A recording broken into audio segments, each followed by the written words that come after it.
Thank you for coming. I wish to speak with you both in a place where privacy was assured. We quite understand. What was it that you wished to discuss?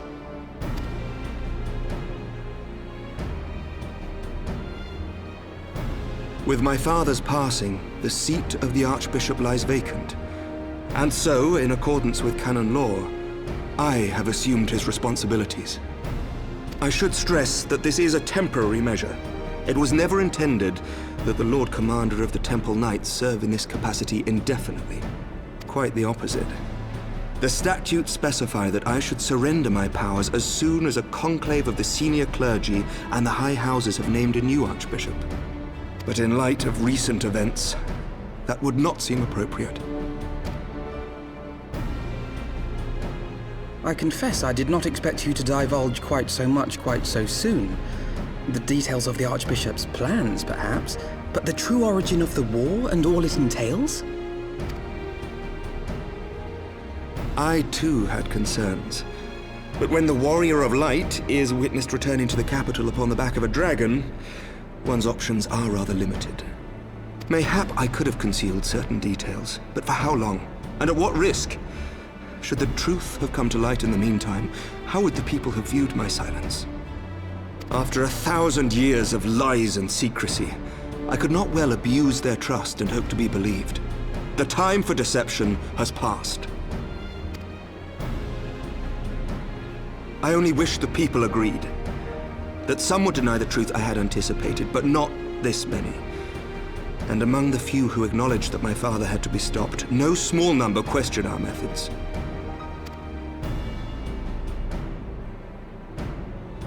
If they suspect a coup, it will not be long before some turn to violence. It has already begun, and that on both sides. Men and women of the cloth are being harassed in the streets. Some have even been assaulted in the Broom. Hilda and her people have formed a watch to help us maintain order. But such measures will not prevent the unrest from spreading. For all our talk of peace, the people remain frightened and confused. For their sake, we must bring the Dragonsong War to a definitive end.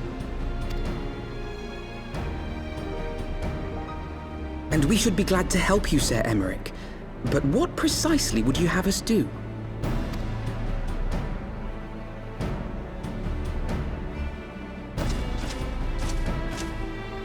We wish to treat with the dragons of Annex Shrine. To that end, I would trouble you for an escort and an introduction.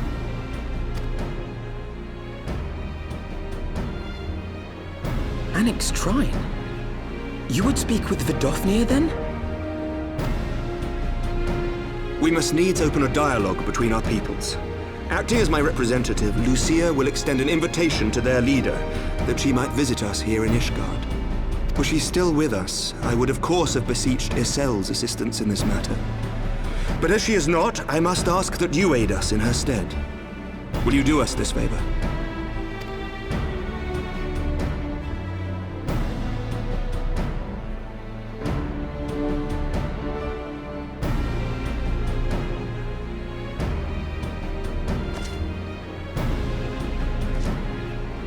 Thank you, my friends. Lucia, I leave the rest to you.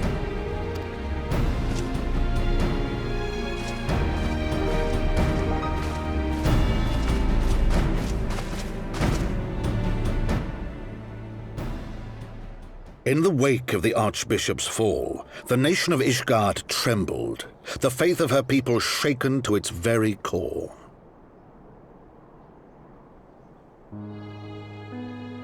For 1,000 years had they fought and died, certain of the justice of their cause, only to be told that their holy war was born of the sins of their forefathers.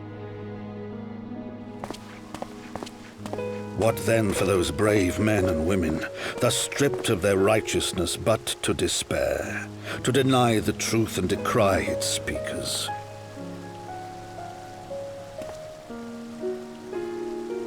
And what then for those whom they defamed but to hope on, to have faith in a brighter tomorrow?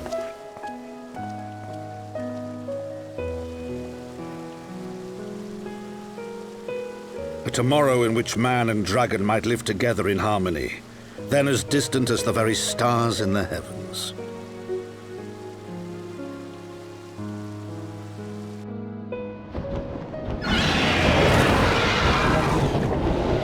Yet while we dared to hope, deep within his lair the enemy lay, gathering his strength.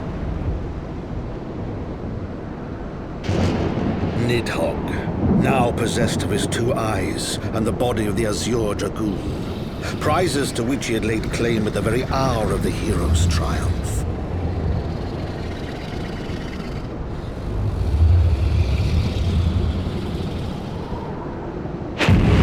As desperately as we sought the solace of peace, the great worm craved the misery of war, nor was he alone in his misbegotten desire.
I'm terribly, terribly sorry to have kept you all waiting.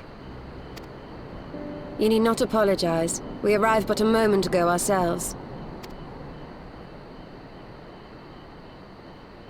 Pray, allow me to introduce Kryle, who has recently come from the Sharlayan motherland. She has generously offered to assist us. Oh, please, think nothing of it. A trip to Eorzea was long overdue. You must be the Warrior of Light. Yes, you certainly do look the part. A pleasure to meet you at last, miss. And who is that I spy but young Alpha No Levieux himself? I dare say someone's grown an Ilmor too in my absence. Or are those lifts in your boots? We, Miss Kryle and I met at the Studium years ago. I shall forever be indebted to her for her sage guidance. It was no small task keeping him out of trouble, believe you me. The youngest ever to enter the studium, him and his sister, 11-year-old prodigies. Suffice it to say, social graces were not among his list of talents. Striding up to his seniors on his first day, head held high. What was it he said again? Thank you, Kryl.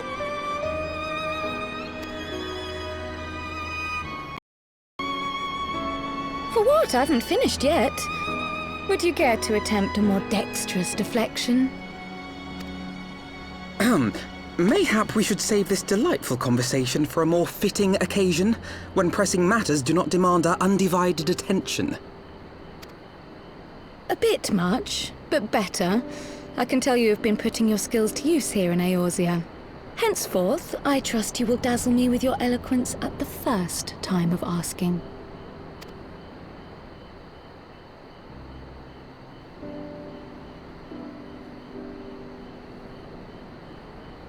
Right, on to more pressing matters. Finding Minfilia and the other missing scions. I gather you have new information to share with us. A new approach, actually. Tataru recounted the tale of your escape, and it gave me an idea. Simply put, assuming Thancred left some manner of trail when you whisked him away, as is almost always the case with teleportation magics, I am confident I can find and follow it. Then what are you waiting for? The wherewithal to do it. The fact is, my abilities aren't quite up to the task. Not in themselves, anyway. If I had Master Matoya's crystal eye, on the other hand... Then let us all call on her forthwith. I think it best you explain your plan to her in person.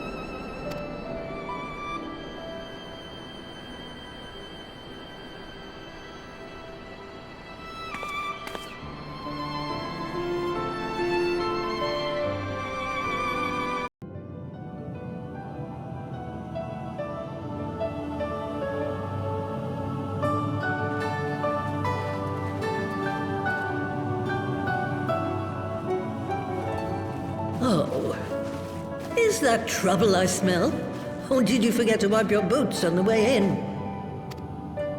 Forgive us, Master Matoya. We will be sure to wipe them on the way out. And may I say how glad I am that age has not yet deprived you of your senses. Ever so quick-witted, aren't we? To the detriment of your manners. Well, out with it then. What do you want?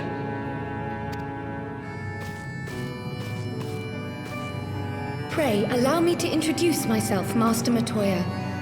I am Kryl, of the students of Baldessian. I hope you will excuse our unannounced visit. Baldessian, you say? Ah, yes. The old coot set up shop on the Isle of Val, didn't he?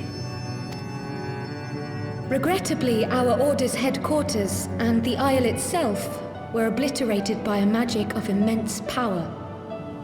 I have the blessing of light to thank for my own preservation. Kryl, you too possess the Echo. Well, yes, of course I do. Our order is devoted to uncovering the mysteries of Hydaelyn and interpreting her will, particularly through the study of her gift to us. It was in the course of these studies that I met and subsequently befriended Minfilia. She and I have rather a lot in common.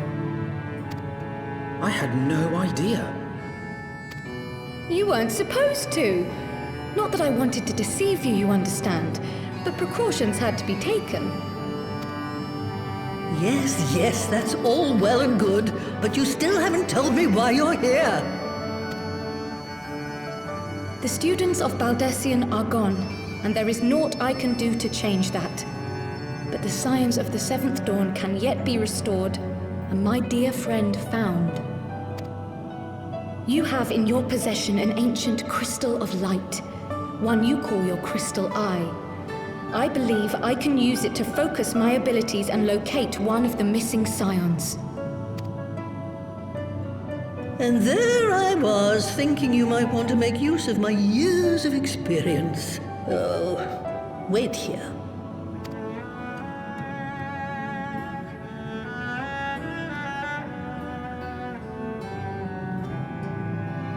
did I ponder the nature of this crystal and its familiar radiance. But never did I suspect it was a crystal of light. On the cusp of an umbral calamity, souls blessed with the power of the Echo invariably appear. To aid these, her chosen warriors, Hydaelyn bequeaths to each a slither of her strength in the form of a crystal of light. But as her strength wanes, so too does the potency of her gifts. This crystal, born of an earlier era, is infused with a power far greater than those of this age. You could travel the length and breadth of the land and not find a crystal even a fraction as pure. Its value is beyond measure, as are the risks inherent in its use. No two manifestations of the Echo are alike. I, for example, can converse with beings of every shape and size, excepting beasts, contrary to what others would have you believe. Language has nothing to do with it, of course. Rather, I am sensitive to the whispers of the soul. Their intent, their very essence even, the traces of which served to guide the elementals to Y'shtola. Far-fetched though it may sound, I believe that with your crystal eye, I may be able to pick up where they left off and follow the remaining trail to Thancred. That is, if I have your permission.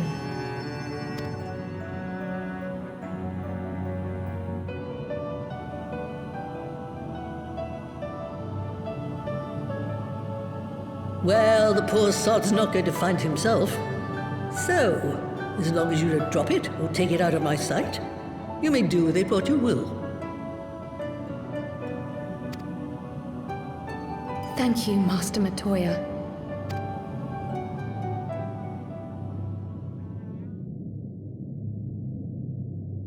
Then let us begin.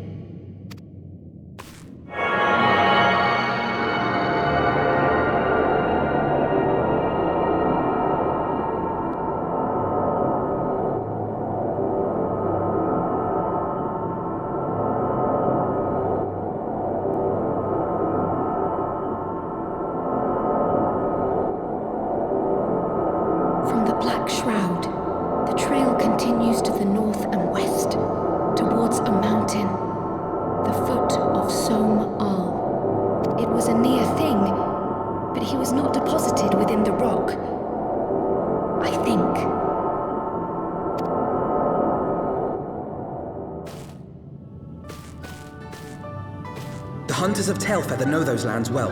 I say we begin our search there.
else could be.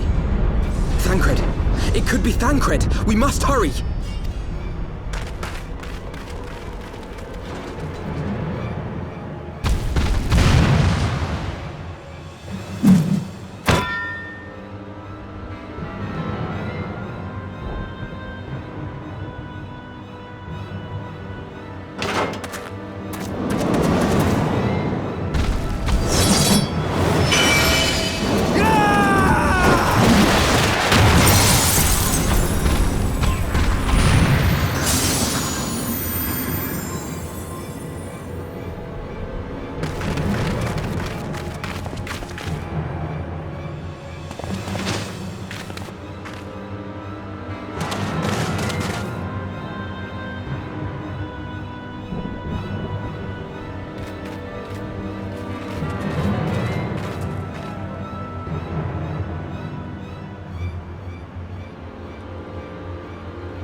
This day, we reclaim the reins of history.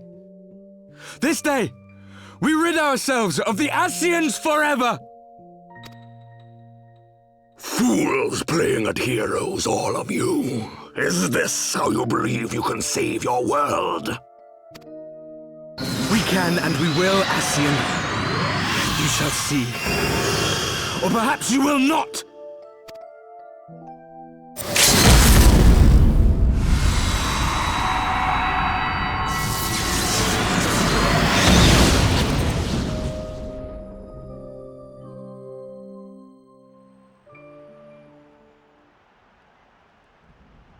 So you are the warrior of light, the savior of Eorzea.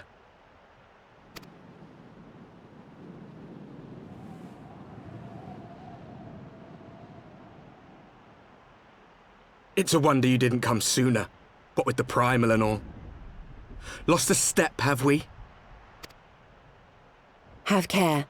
The ether moves strangely around him. It would seem we share a common enemy. Mayhap you would tell us who you are.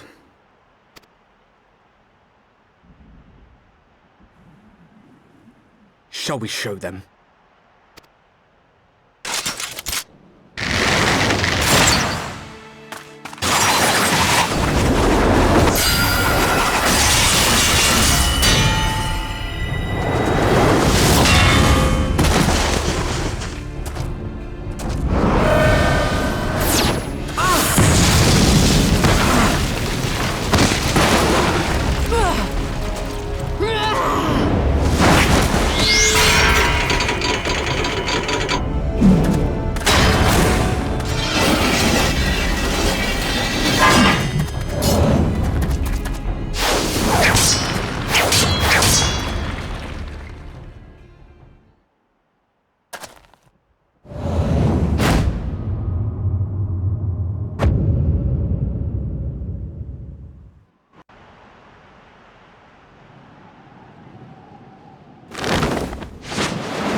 Not very sporting of you to interrupt, but so be it.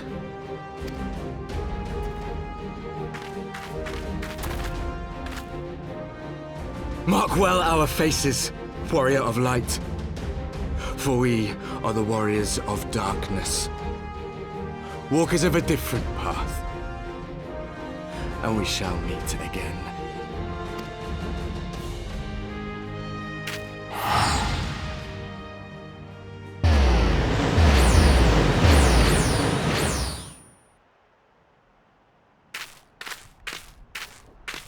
Warriors of Darkness? Really?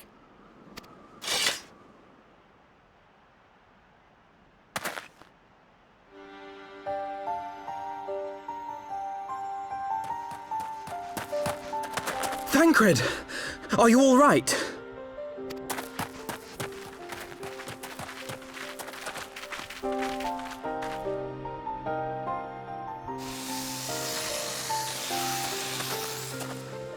Pleasantries can wait. I'd rather not be here when the Nath arrive. Agreed?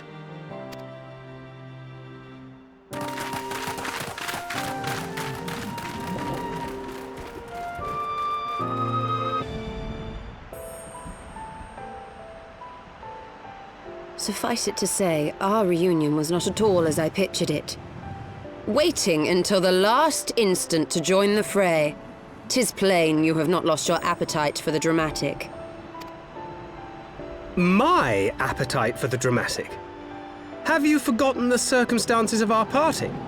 The heroic last stand, the tunnel filling with light, and then... Had I known you intended to use forbidden magics to deliver me to some gods-forsaken wilderness, I would have thanked you in advance. Thancred.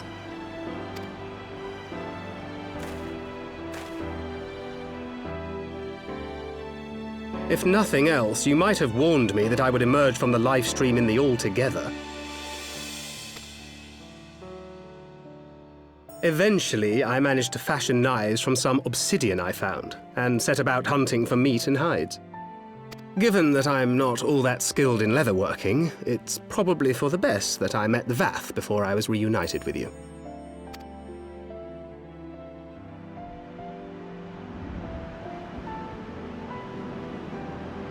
So you were the fleshling clothed in skins of whom the storyteller spoke? A description which fit me as ill as the skins themselves. Happily, I was able to trade with the Vath for garments better becoming a man of refinement. From them, I learned of Ravana, and of the great warrior who had once laid him low.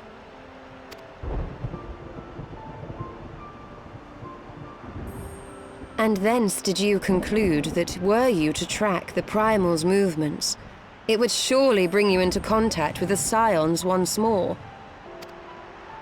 It seemed a reasonable assumption. I could think of no one else with your enthusiasm for slaying beastmen gods. Until now, that is. Ah, yes. The self-proclaimed Warriors of Darkness. 'Tis only fitting that they stand in opposition to the Warrior of Light, I suppose. I glimpsed the leaders past, if only for a moment. They were confronting a man in black. An Ascian, I think. If these warriors are capable of doing battle with Ascians and Primals both, they must be possessed of powerful protection. Protection not unlike the Echo.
Even as the Scions celebrated the return of a long-lost friend, honorable men plotted to deprive them of another.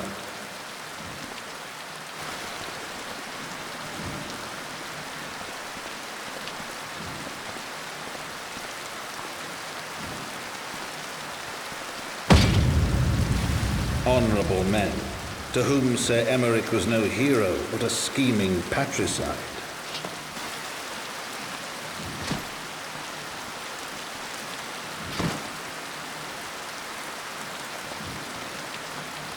Honorable men who would fain wash the paving stones of foundation with the tyrant's blood.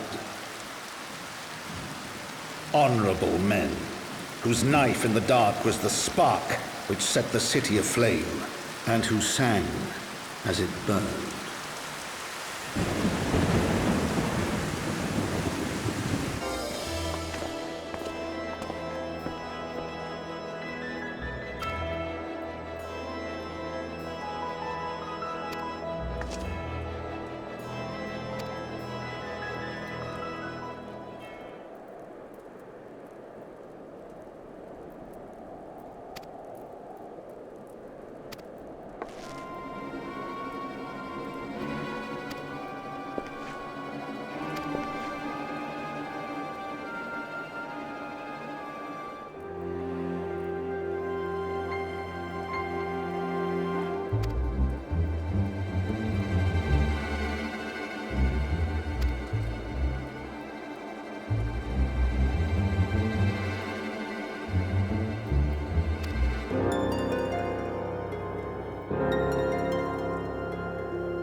I do not mean to diminish our accomplishments, but until we identify the ones who ordered the fires set, our work is far from finished. Between the various conservative and religious factions in Ishgard, I dare say there's no shortage of parties who would like to see the status quo preserved. Do any likely suspects spring to mind? Far too many to count. Lord Commander, your wounds. Are healing well. Thank you. Time is of the essence. Lest we forget, these men would sooner put their own city to the torch than see it change. When our enemies learn that we have apprehended their arsonist, there is no telling how they will react.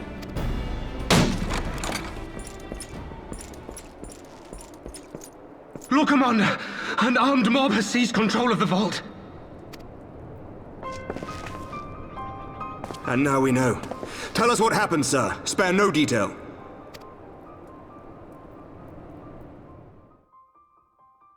We were directing refugees into the Basilica, as you ordered, when all of a sudden, men brandishing weapons were all around us.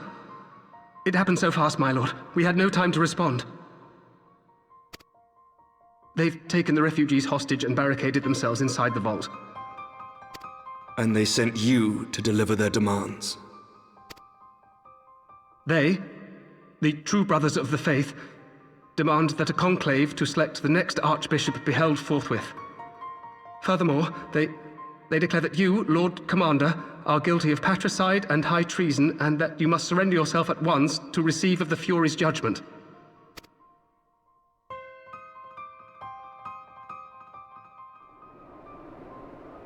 Ridiculous! Do they honestly think that executing Sir Emmerich would change anything? That the truth will somehow die with him? These fundamentalists rage against the passing of the old ways, unable to accept there can be no going back.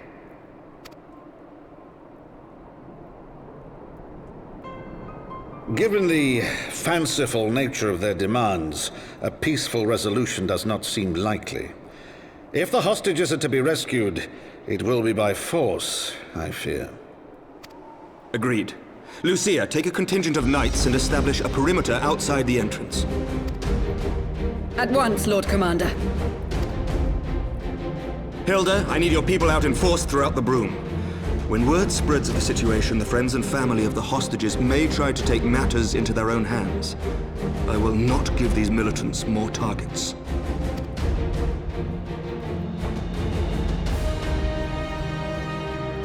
I shall lead the assault on the vault. Master Alphino, can I count on the support of the Scions? Of course.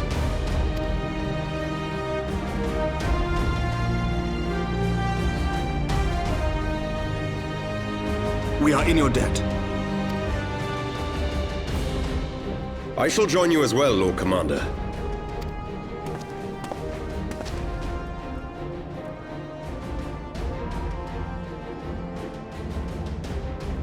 Your assistance is most welcome, Lord Atwarel. To arms, then, friends. Time is against us.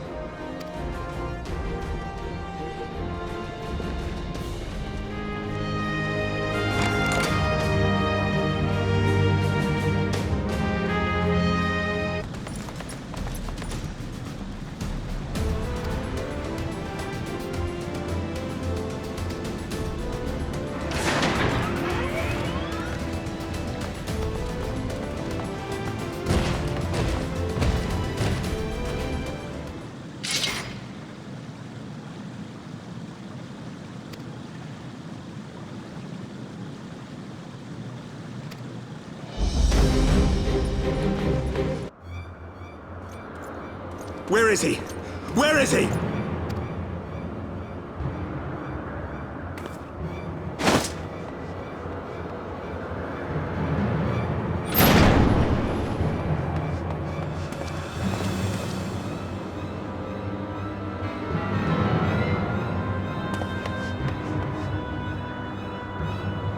Come no closer!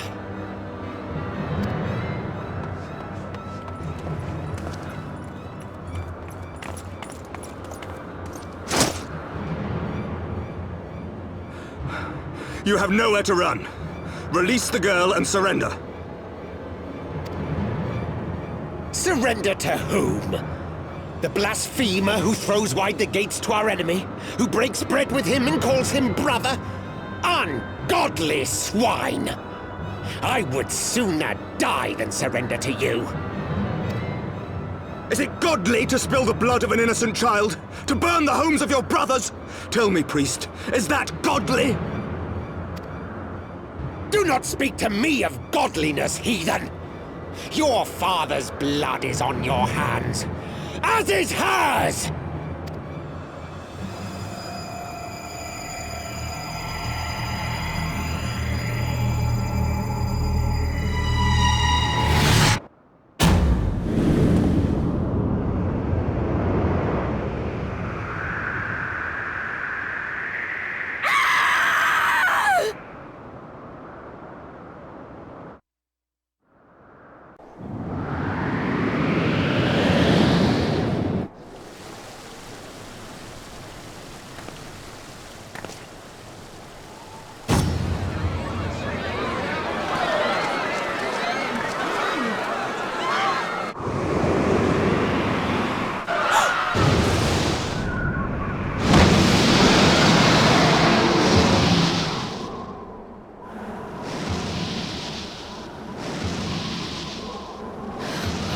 What?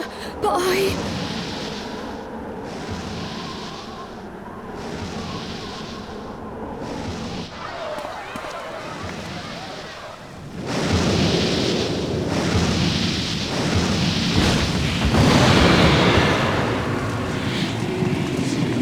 Vidofne!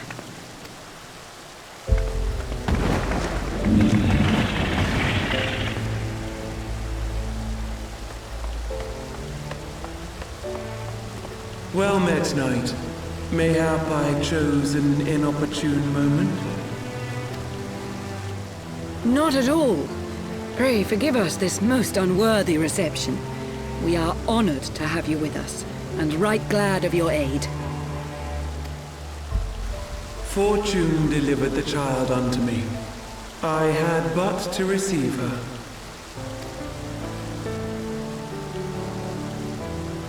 Thank you for saving me. Thou art welcome, child.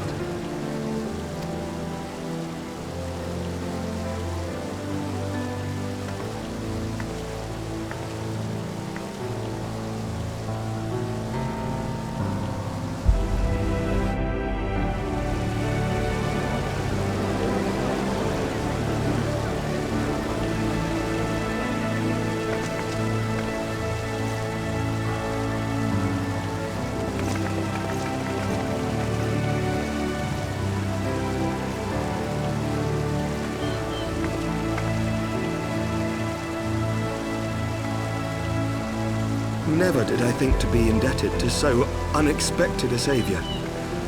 But full glad am I to be so.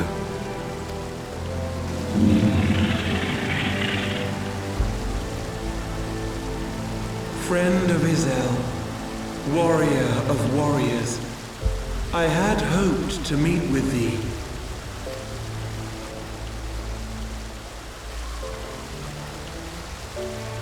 I bear a message from my sire. From Gracefelder?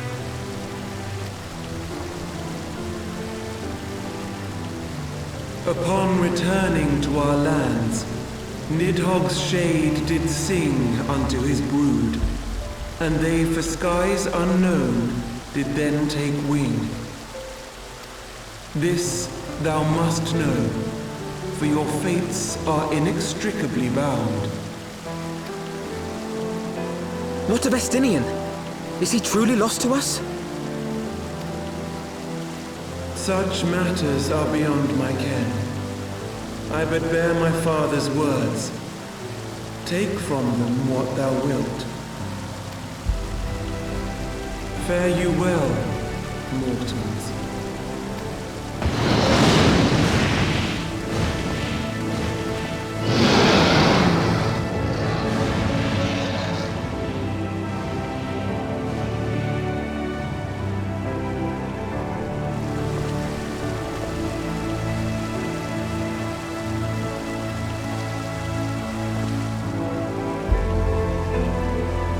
So it is as they say then. A great white dragon swooped down from the heavens to rescue an innocent child. A most unexpected turn of events, but not an unwelcome one. The people will not soon forget this day. Yet how will they choose to remember it, Sir Emmerich? And will these events serve to bring man and dragon closer together, or drive a deeper wedge between brothers? After 1,000 years, the world these men once knew is changing, and with ungentle swiftness to boot. Though their actions are misguided, their sentiments are only to be expected. You may be sure that others will rally to their cause. I share your desire for a lasting peace with the Javanians, I do. But I would not see it built on the bones of our countrymen, nor on our own.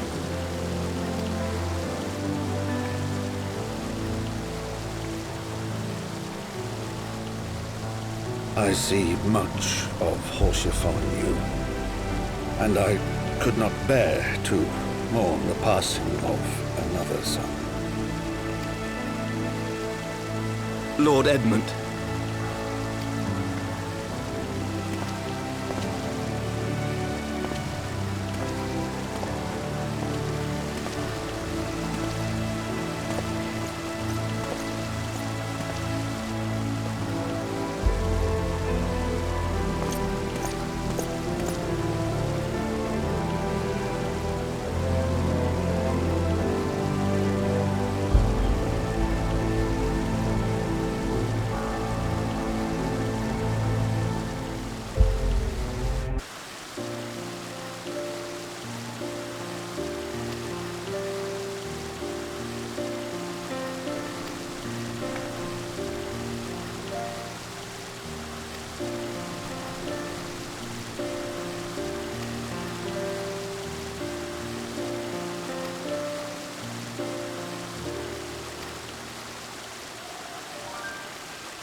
That Vidofnir should chance to arrive even as the girl fell. Truly, I could not have planned it better myself.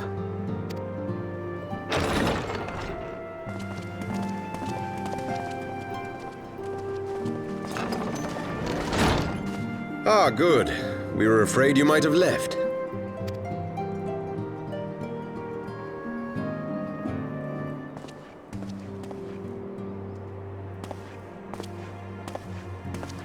A shield, my lord? Fit for a true knight. An expression of our gratitude to you and yours, long overdue.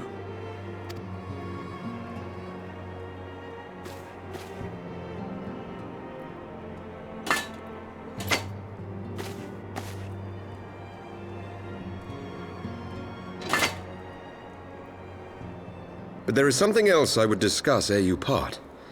Something which cannot leave this room. My father will soon step down as head of our house. Sir Emmerich was not the only one to fall under suspicion following the death of the Archbishop. There are some who believe my father complicit in a coup d'etat. Thus he intends to renounce his title to absolve our house of suspicion and secure the support of our peers. Surely there must be another way to convince Houses Durandare and Zemail. So I said to him. Alas, he will not budge.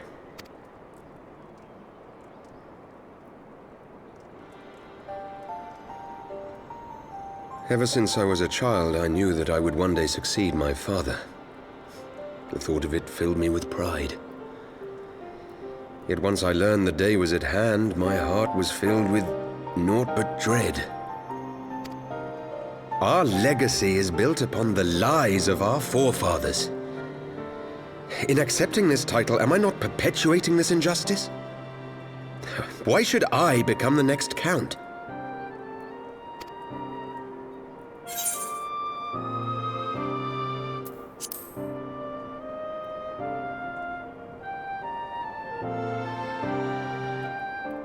You sound just like him. Aye, I suspect that is what Haurchefant would have said. To aid those in need. When you look on that shield, I trust you will remember his words. And should I once more find my resolve wavering, I ask that you show me the way. You are a sister to Haurchefant. Will you be a sister to me as well?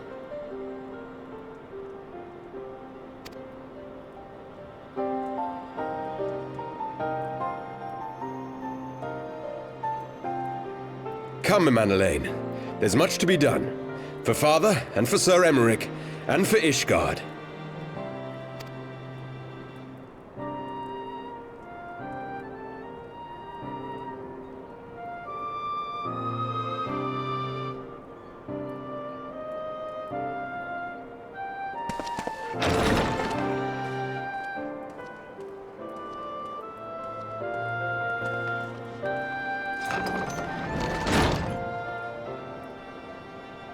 To think we share the same blood.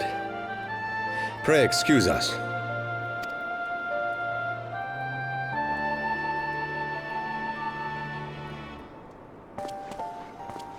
Those were the days of promises and vows, of tentative first steps into an uncertain future. A future shaped by the choices we made, in ways we could never have foreseen. Born of good and evil, of light and darkness, and shepherded by our hand. Be it for weal, or be it for woe.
Well done, sir.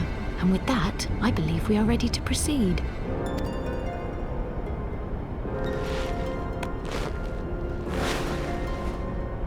Let us be about our business, then. The next patrol may not be so credulous.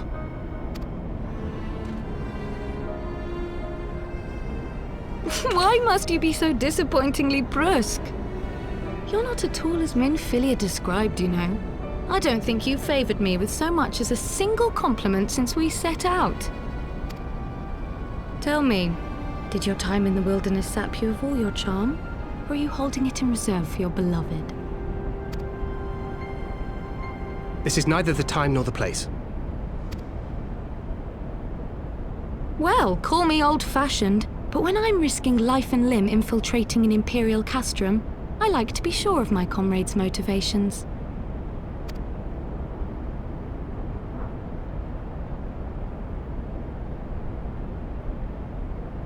I see now where Alphino gets it from. Minfilia is dear to me. It is true. But not in the way you think. 15 years passed, when she was still but a child. There was an incident at a parade. A Gubu broke free of its fetters and ran amok through the streets of Uldar. Had I been more attentive, I could have prevented it. But I was distracted, and her father was killed. I feared she would never recover. But in the years that followed, she showed herself to be more resilient than I had ever imagined. And when she learned of her gift, she did not flinch from the responsibility, but sought to guide others on the path. She touched the hearts of all around her. Mine, Louisoire, every scion's. In those dark days following the calamity, she was our guiding light, our hope for a brighter future. She had so many dreams, and I would give anything to make them come true. My apologies. I can see she means the world to you. I did not mean to pick at old scars. No harm done, I assure you. But fair is fair, my lady. What is Minfilia to you? You mean you don't know? Only my dearest friend. When I finally emerged from my torpor, I learned that nary a day had passed without her asking after me. She never gave up hope. And neither will I.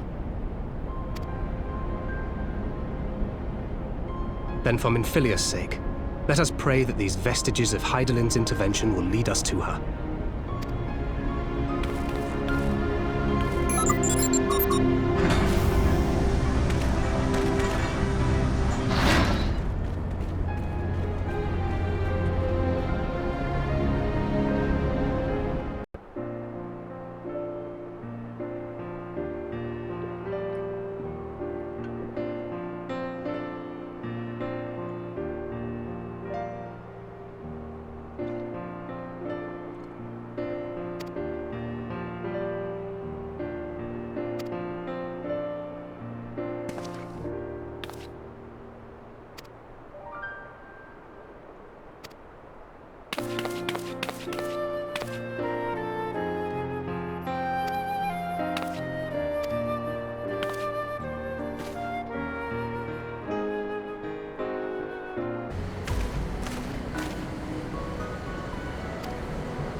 Through time and space hast thou journeyed unto me, as I knew thou wouldst.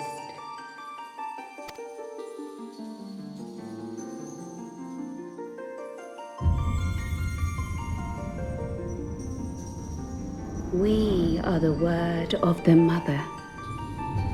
We, who were once called Minfilia.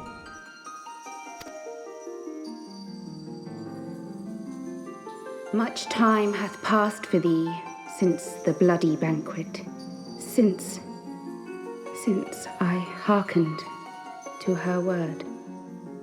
Mother, Hydaelyn guided me towards Y'shtola and Thancred, that I might be swept up in their flow and delivered unto the ethereal sea. There, adrift and alone, her voice silent once more, I prayed for those we had lost, for those we can yet save. To her I would make an offering. We speak now with one voice, one will, one word. Unto thee we bequeath the most precious of gifts, the truth which lieth at the heart of this world.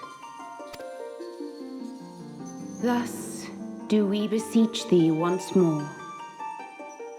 Hear, feel, think.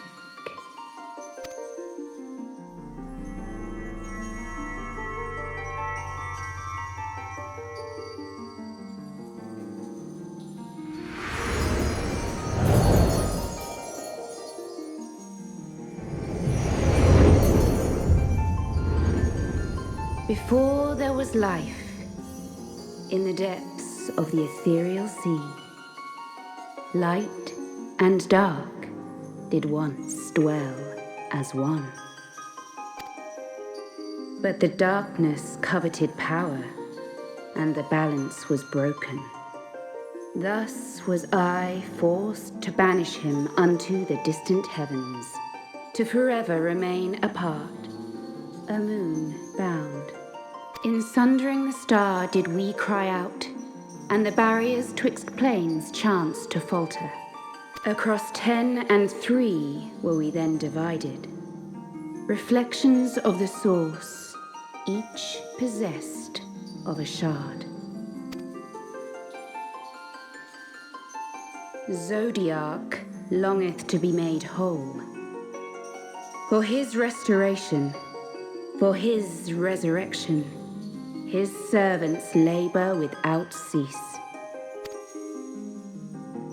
They seek to tear down the barriers which surround the source. Thus do they rejoice in their ardor, in your calamities, for each marks a rejoining.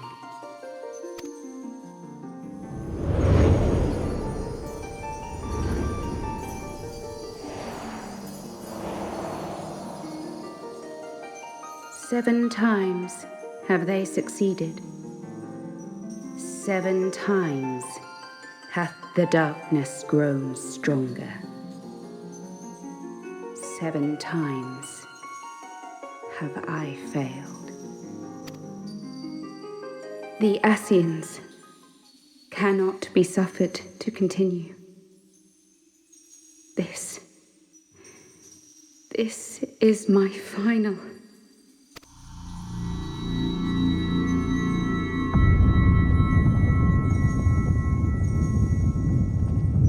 The crystal's power is all but spent. With what remains, I will return you to the shore of the ethereal sea.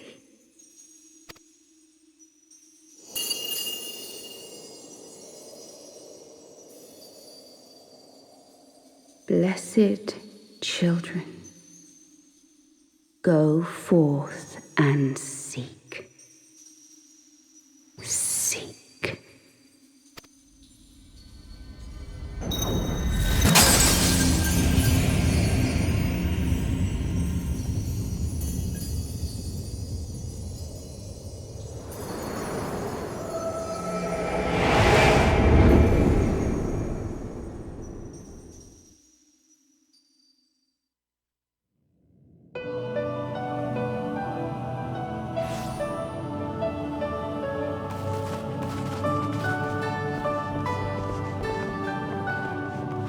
Thank the 12! Did you find her? Did you find Minfilia?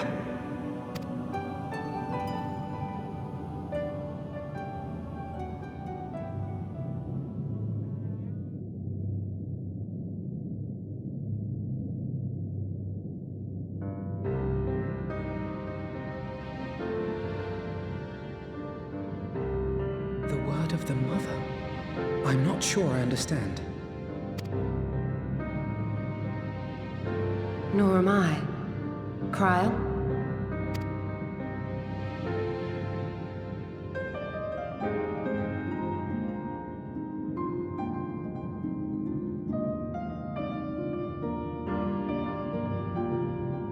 As unbelievable as it sounds, I see no reason to doubt her. The word's tale.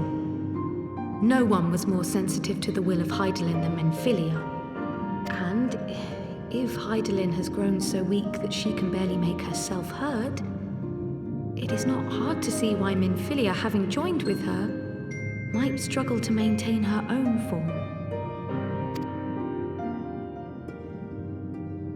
What?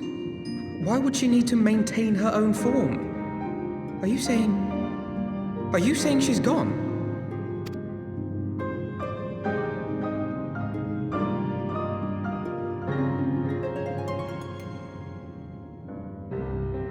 But that cannot be! Not now. Not after all we have accomplished. We were meant to usher in the dawn's light together. She threw herself on the fire to fuel your dawn's light, boy. You'll just have to usher it in on your own. Must you be so ungentle?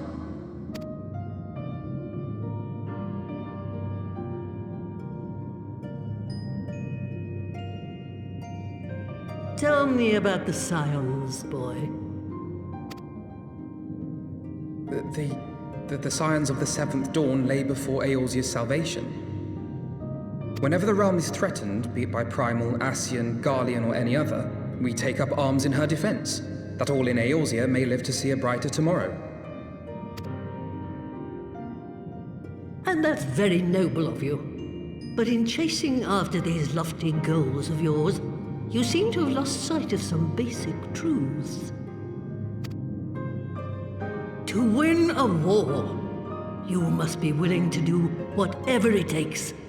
To fight, to kill, and if necessary, to die. The path you've chosen is paved with the dead. Walk it with your eyes open, or not at all.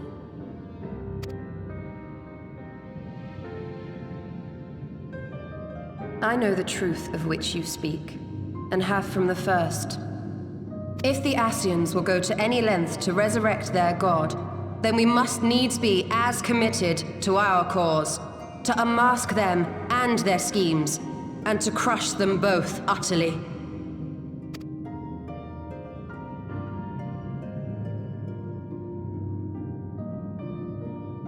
Come, there is much to be done. Yes, of course.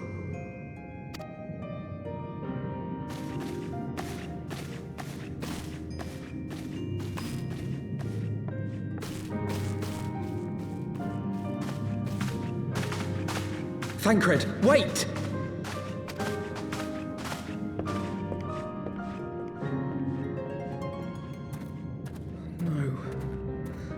No, this is all wrong.